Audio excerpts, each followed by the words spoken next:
Welcome from all of us at He Is Risen Ministries. Your support by subscribing and giving a thumbs up helps us keep creating videos that inspire and equip those seeking a deeper walk with the Lord.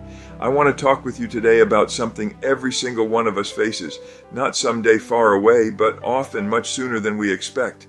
That moment when we first truly sense our own mortality. Maybe it comes quietly, a passing thought while lying in bed at night. Maybe it comes suddenly, a diagnosis, a close call, the loss of someone we love, or maybe it comes as we simply get older and we realize time is not slowing down.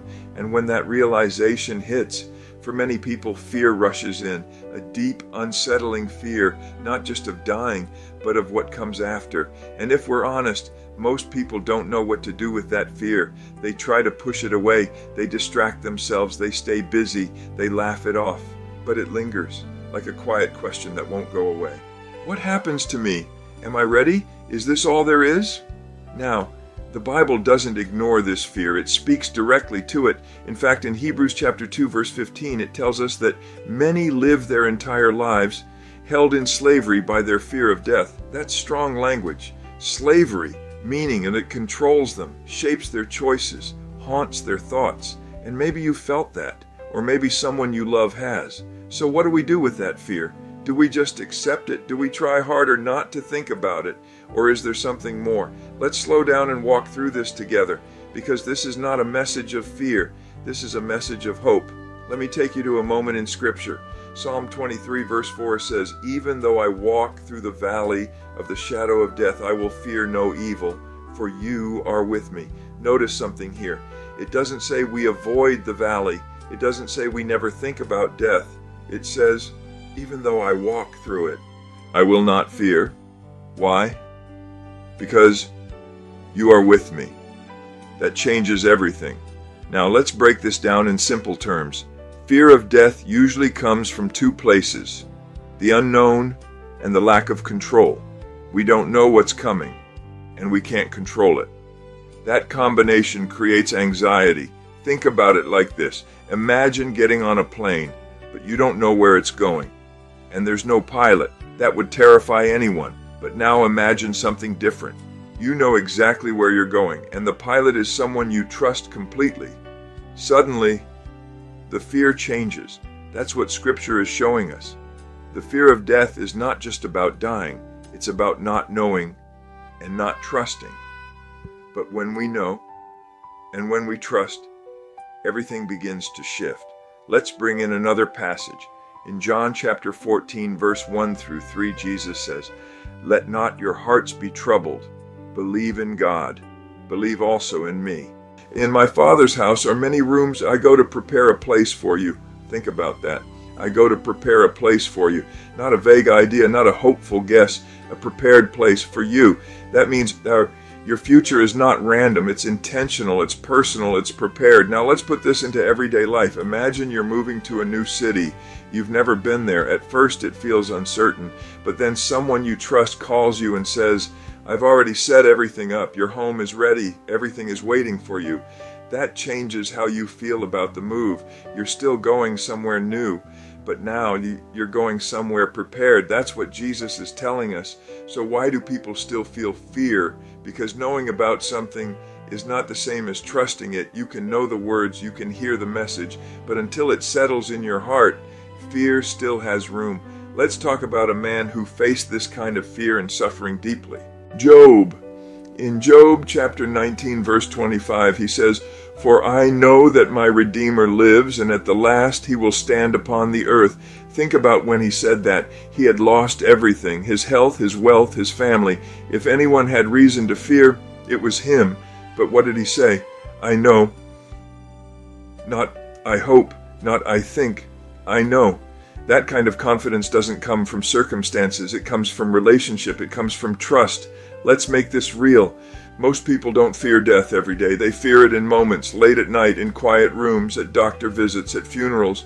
And in those moments, everything else fades. Money doesn't matter. Status doesn't matter. Accomplishments don't matter. Only one thing matters. Am I ready? Now here's the truth we don't always want to say out loud. We try to prepare for everything in life. We prepare for retirement. We prepare for vacations. We prepare for weather. But many people don't prepare for eternity.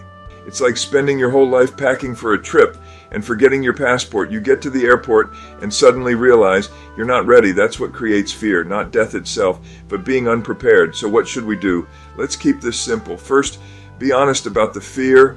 Don't ignore it. Don't bury it. If you feel it, acknowledge it, because sometimes that fear is actually a signal, a reminder, a wake-up call. Second, seek truth, not opinions, not distractions, truth. Jesus said in John 8:32, "You will know the truth, and the truth will set you free." Free from what? Fear, but only if we're willing to face it. Third, understand what Jesus actually did. This is where everything changes. Most people think Christianity is about being good enough, doing enough, trying hard enough, but that's not what the Bible teaches. It teaches that we could never do enough. That's why Jesus came. On the cross, he didn't just suffer physically, he took on the full weight of sin so that we wouldn't have to face it alone. And when he said, "It is finished," he meant the payment was complete. Now think about this. If a debt is fully paid, you don't fear the bill anymore. It's done. That's what removes fear. Not our effort, but his finished work. Let's bring this into a modern example. Imagine you owe more money than you could ever repay. It hangs over you every day. Stress, pressure, fear, and then one day someone steps in and pays it all completely. You don't earn it, you don't deserve it, but it's done. How do you feel? Relief, peace, freedom. That's what Jesus offers. Now let's talk about something important. Even believers, can still feel fear. That doesn't mean they lack faith. It means they're human. But the difference is they have somewhere to take that fear. They don't carry it alone. They bring it to God. They remind themselves of truth. They anchor themselves in his promises. Let me give you a picture. Life is like being out on the ocean. Storms will come. Waves will rise. Fear will hit. But if your boat is anchored, you don't drift away. The anchor doesn't remove the storm, but it keeps you steady. Christ is that anchor. Now here's something we don't say enough. Loving the unlovable, forgiving others, living for God. None of that is natural, and neither is peace in the face of death. It is not humanly possible for any of us.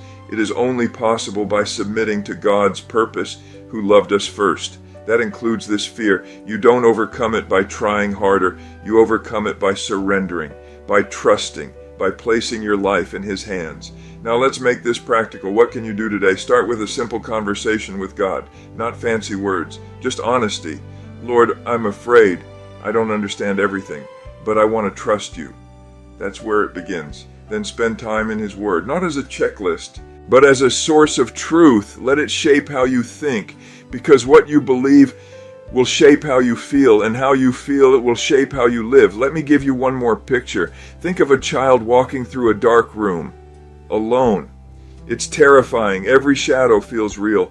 But when that child takes the hand of a parent, the room doesn't change, but everything feels different. That's what God offers, not just answers. His presence, and his presence changes everything. So if you've been feeling that fear, you're not alone, and you're not without hope. That fear can actually become the doorway to something deeper, a stronger faith, a clearer purpose, a real relationship with God. Because when you know where you're going and who you're going with, fear loses its grip and peace begins to grow slowly but surely. So today, don't run from the question. Lean into it. Let it lead you to truth. Let it lead you to him. Got a question you'd like us to explore in a future video? Drop it in the comments below. We'd love to hear from you. For now, rest in the knowledge that the one who loved you first has already prepared a place for you in his eternal family, and may his voice ring clearly and powerfully this very day.